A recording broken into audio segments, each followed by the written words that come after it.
Hello everyone, praise the lord. మనము Bible గ్రంథంలో నుంచి విధేయత అనే అంశం గురించి అనేకమైన అంశాలు ధ్యానించుకుంటూ వస్తున్నాము. విధేయత అనగా అర్థం ఏమిటి? బైబిల్ గ్రంథంలో ఎవరెవరు విధేయత కలిగి జీవించారు, దేవునికి విధేయులు ఏ విధంగా అవుతాము, విధేయత కలిగి ఉండటం వల్ల ఏమేమి ప్రతిఫలాలు పొందుకుంటాము, బైబిల్ గ్రంథంలో భక్తులు ఎవరెవరు విధేయత కలిగి జీవించటం వల్ల ఏమేమి లాభములు పొందుకున్నారు అని అనేకమైన అంశాల గురించి మనము ధ్యానించాము.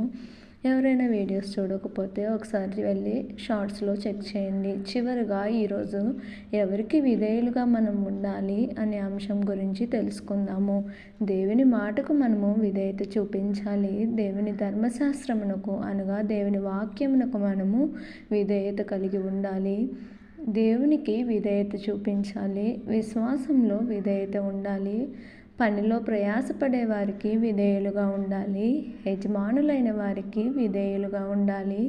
సంఘమునకు విధేయత చూపించాలి. తల్లిదండ్రులకు విధేయులుగా ఉండాలి. అధిపతులకు, అధికారులకు విధేయులుగా ఉండాలి. సత్యమునకు విధేయులుగా ఉండాలి. దేవుని ఆజ్ఞలకు మనము విధేయులుగా ఉండాలి.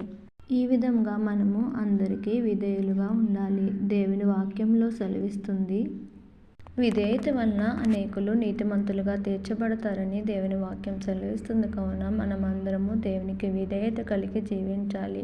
బైబిల్ గ్రంథంలో హెబ్రీ పత్రికలో యేసుక్రీస్తు ప్రభువారు కూడా శ్రమల వలన విధేయత నేర్చుకున్నట్లుగా దేవుని వాక్యం సెలవిస్తుంది. మనం కూడా దేవునికి విధేయత కలిగి జీవిస్తూ ఆయన వాక్యమునకు లోపడుతూ వాక్యానుసారమైన కలిగి జీవించినట్లయితే దేవునికి ఇష్టలమవుతాము. దేవుడు ఆ విధమైన విధేయత మనకి అనుగ్రహించునుగాక.